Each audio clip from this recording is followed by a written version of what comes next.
Bismillahirrahmanirrahim. Assalamualaikum warahmatullahi wabarakatuh. Alhamdulillahi rabbil alamin wa bihi nasta'inu ala umuri dunya waddin. Qala Allah ta'ala fil Qur'anil Karim. Dewan juri yang kami hormati, para peserta lomba pidato yang kami cintai, hadirin hadirat yang dimuliakan oleh Allah Subhanahu wa ta'ala. Pertama-tama marilah kita memanjatkan puja dan puji syukur kehadirat Allah Subhanahu wa ta'ala yang telah sebagaimana memberikan kita waktu sehingga kita dapat bermuajah pada kesempatan siang hari ini. Kedua kalinya salawat serta salam kita curahkan kepada Nabi akhirul zaman, Nabi pembawa umat dari zaman yang gelap menuju zaman yang terang benderang seperti sekarang ini, yaitu Islam. Baiklah, pada kesempatan kali ini kami akan membawakan sebuah judul, Generasi Quran Kejayaan Indonesia. Generasi Quran adalah generasi yang mengamalkan Al-Quran dalam kehidupan sehari-harinya, yang selalu bermunajat kepada Allah baik di kala sempit maupun di kala lapang. Sebagaimana Rasulullah Sallallahu Alaihi Wasallam mencontohkan umatnya dengan 3 perkara. Yang pertama adalah kuat akidahnya, yang kedua adalah bagus ibadahnya, yang ketiga adalah baik akhlaknya. Saudara-saudara yang dicintai oleh Allah Subhanahu wa ta'ala, yang pertama adalah kuat akidahnya. Rasulullah Sallallahu Alaihi Wasallam berjuang secara sembunyi-sembunyi kepada saudara-saudaranya. Banyak rintangan yang dihadapi oleh Rasulullah di masa itu. Rasulullah dicibir, Rasulullah diludahi, bahkan Rasulullah dilempar batu di masa itu.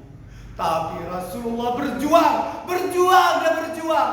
Akhirnya sampailah kepada dakwah secara terang-terangan. Dan masalah yang dihadapi Rasulullah semakin berat ketika berdakwah secara terang-terangan. Rasulullah dan sahabatnya sempat dibaikot pada masa itu. Rasulullah ingin membeli bahan-bahan pokok dan bahan-bahan yang dilarang dan tidak diperbolehkan, bahkan dimarah-marah di masa itu. Yang paling berat adalah Rasulullah dihadapi dengan 3 cobaan ketika dakwah secara terang-terangan. Yang pertama adalah harta, yang kedua adalah tahta, yang ketiga adalah wanita. Tapi Rasulullah menjawabkan dengan kekuatan akidahnya, ketika antum semua bisa meletakkan matahari ke tangan kananku dan bulan ke tangan kiriku, saya akan ikut kepada kalian. Tapi ternyata mereka tidak bisa mengikuti keinginan Rasulullah, dan akhirnya Rasulullah berhasil dalam menggapai kejayaan di masa itu.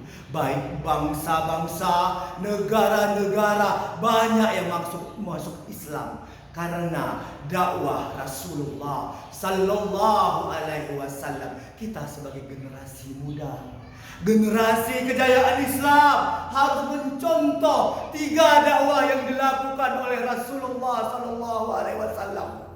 Karena dakwah tidak hanya sebatas dakwah, kita harus meninggalkan anak, istri, keluarga kita. Makanya kita harus mengikuti dakwah yang diikuti oleh Rasulullah Sallallahu Alaihi Wasallam. Yang kedua adalah baik ibadahnya. Rasulullah Sallallahu Alaihi Wasallam dijamin oleh Allah Subhanahu wa ta'ala masuk surga. Tapi Rasulullah tetap bermunajat kepada Allah. Bahkan sepertiga malam digunakan Rasulullah untuk bertahajud kepada Allah Subhanahu wa ta'ala, sampailah kakinya lecet-lecet. Yang ketiga adalah bagus akhlaknya. Innama bu'istu liutammima makarimal akhlak. Aku diutus di muka bumi, kata Rasulullah, adalah untuk menyempurnakan akhlak. Rasulullah Shallallahu Alaihi Wasallam mendapat gelar Al-Amin, orang yang jujur. Karena kejujuran Al-Amin dapat dipercaya, dan Rasulullah memiliki kejujuran yang sangat tinggi sehingga para umatnya semakin kuat imannya. Yang belum masuk Islam banyak menyerbu ke Islam karena dakwah Rasulullah Sallallahu Alaihi Wasallam. Manusia memiliki tiga. Yang pertama adalah hati, yang kedua adalah akal, yang ketiga adalah fisik. Yang pertama adalah hati. Hati adalah suatu bentuk perhiasan yang selalu bermunajah kepada Allah, meminta pertolongan kepada Allah di kala sempit maupun di kala lapang. Saudara-saudaraku yang dimuliakan oleh Allah Subhanahu wa ta'ala, hati terbagi atas tiga. Yang pertama adalah hati yang membatu. Hati yang membatu adalah hati yang sangat sulit sekali diajak untuk jalan kebaikan. Sebagai generasi muda, kita tidak harus mengikuti hati yang membatu ini. Yang kedua adalah hati yang membeku. Hati yang membeku ini adalah hati yang terkadang ke kiri, terkadang ke kanan. Sangat susah juga untuk mengikuti hal-hal yang kebaikan. Sebagai generasi muda, kita tidak boleh mengikuti hati yang membeku ini. Yang ketiga adalah hati yang mencair. Hati yang mencair adalah hati yang selalu bermunajah kepada Allah, yang selalu mendekatkan diri kepada Allah Subhanahu wa ta'ala di kala sempit maupun di kala lapang. Sebagai generasi muda, kita harus mengikuti hati yang mencair ini, sehingga akan mudah terbentuk yang namanya generasi Quran kejayaan Indonesia.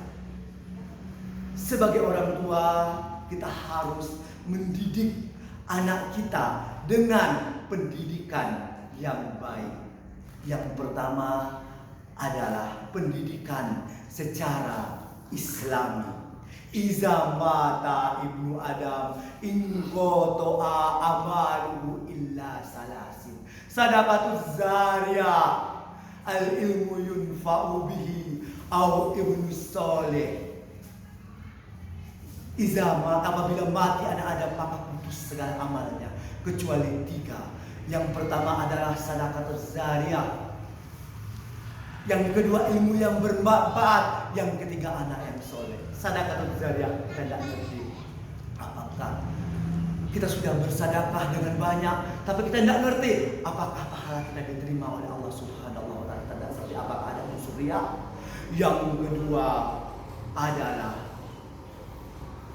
ilmu. Sudah seberapa banyak ilmu yang kita sebarkan kepada murid-murid kita, kepada masyarakat kita, dan kita pun tidak mengerti apakah ilmu tersebut diterima oleh Allah Subhanahu wa ta'ala. Yang kedua adalah generasi soleh.